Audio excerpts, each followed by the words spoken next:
a big guy, 6'4". He's a big guy. But he hits like you were going to say a lightweight now. No. You were going to say a lightweight. No. The lightweight champion was going to say lightweight. Strawweight. Okay, we'll go to strawweight. But Ricardo Lopez can punch. Yeah.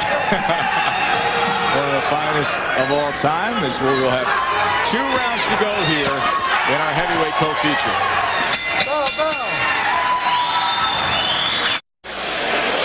Watch what happens here with Sosnowski taking aim at Lawrence when he was in defenseless position. Nate? What happened was Zuri Lawrence had hit him with a right hand earlier. He couldn't take it. And because Lawrence is landing these right hands repeatedly. And some of them are turned over. It's lucky he did not lose a point. Because that was just such an ugly display of sportsmanship. So a much more interesting heavyweight co-feature than we would have thought here between Zuri Lawrence and Albert Sosnowski. Nate Campbell's scorecard says it's all tied up, 57-57. And keep in mind, Zuri Lawrence is a fighter, a journeyman, 14-year career, who took the fight on short notice and is just 4-6 in his last 10 fights. And he's been TKO'd and knocked out against bigger-name heavyweights in recent years. Albert Sosnowski, a guy who comes over here from Poland looking for big things in his career in the U.S. with a record of 43-1. Sosnowski is just really being taken to school. He's being taken to school. Zuri Lawrence is landing some good shots, giving us some hand movement, and imposing himself a little bit. Sosnowski is the stronger guy, but Zuri Lawrence knows how to deal with that. Lead right hand falls in. Looked like a potential clash of heads there with the right side of Zuri against the right side of Sosnowski. There again, what he's trying to do is hit and hold before the other guy can punch back. So that causes head clashes and ties. You know, you start to see, Nate, the next level of fighter, guys with real talent, when they're putting the punches together. If he just would put a left hand behind that every time he threw the right hand, rather than making that decision you're talking about, that's why he's, I mean, just one of the many traits and characteristics that defines him as to where he is in the game compared to where the next level is. Right.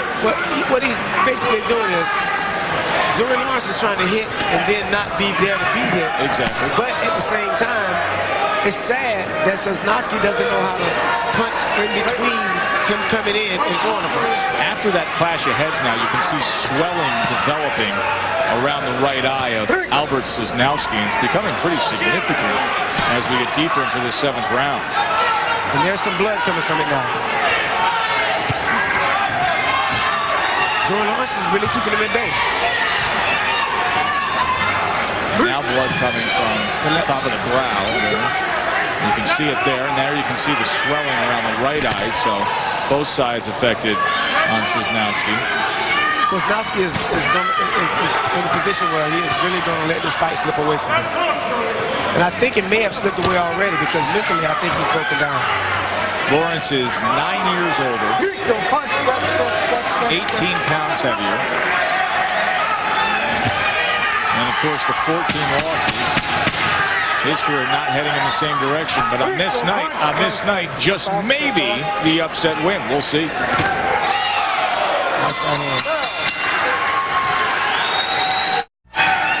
8th and final round. Heavyweights Zuri Lawrence and Albert Sosnowski. And Zuri Lawrence, not following the script tonight, is brought in here as a short notice opponent for the 43-1 Sosnowski. But he has put together one of his best efforts in a while. Has a 123-115 connect advantage entering this last round. And he just hurt Sosnowski. Just hurt it. Turned it over. He's already ahead on Nate Campbell's scorecard, as you can see. And he finally turned the punch over and buckled the legs of Albert Sosnowski. Doesn't have a knockout in his career, the long-standing journeyman of 14 years. He turned over one of the most pretty left hooks he's thrown probably in his life. And it landed in the right place. Sosnowski now holding on. Actually, both men willing to let that be the case here. 2 minutes to go in the fight. Well, actually, it's Sosnowski that's initiating the hook. Yeah, with the left hand up above the head. And punching out while he does it. The hook is landing. There's the left hook again, and they tie up again. Actually, Sosnowski's tying up again. He's locking it. He doesn't want to get hit with the right hand over the top. Lead right hand step.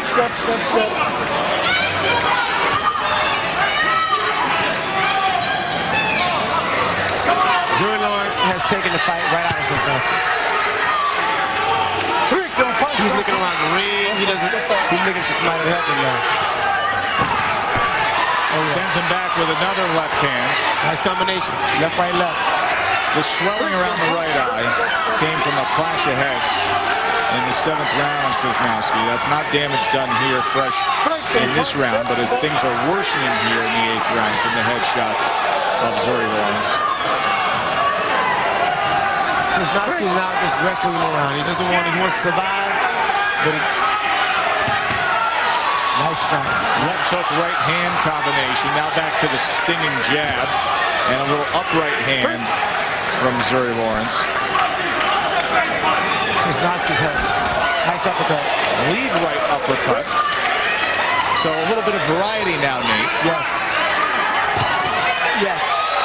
He's hurting. He's really hurting with that right left. That left hook right hand combination almost centers the head a little bit for that. Yes, he does. Right hand. It's almost like lining up a typewriter in the old-fashioned days. I'll say it again. If he could punch, this fight would have been over about 3 rounds ago.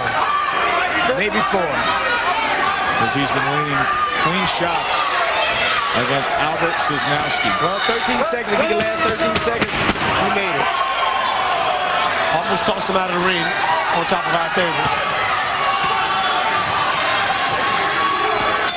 So a very sincere and game effort from a journeyman heavyweight. He took the fight on short notice and has been knocked out many times recently. There's the clipping left hand that hurt Sosnowski. Was it enough for Zuri Lawrence to pull out the win?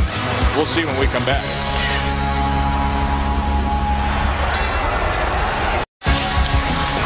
Welcome back to Wednesday Night Fights at the Aviator Sports and Rec Center. Let's look at the Just for Men punch track numbers between the heavyweights Zuri Lawrence and Albert Sosnowski. And look at the work rate that Lawrence started to pick up as things went on, including landing 129 headshots. And he had Albert Sosnowski hurt and clipped late. Nate Campbell in for Teddy Atlas and offers up a scorecard that favors the upset-minded Zuri Lawrence, 77-75. Let's see if Zuri Lawrence did it by sending it up to the ring to Dennis Miller. Boxing fans, after 8 rounds of exciting action, we go to the scorecards. All 3 judges at ringside are in favor. 80-72 for Robert Taylor, Julie Letterman 80-72, and Steve Wildsfeld 80-72 for the winner, and a dramatic upset, Zuri Lawrence. 80-72 across the board. 80-72. I mean, I guess Zuri Lawrence is knighting the eyes of the judges from the starting gate to the wire. Zuri Lawrence, good for him, man. He takes the fight on short notice, comes out and accomplishes it. Good for him, but I don't know about 80-72. You give him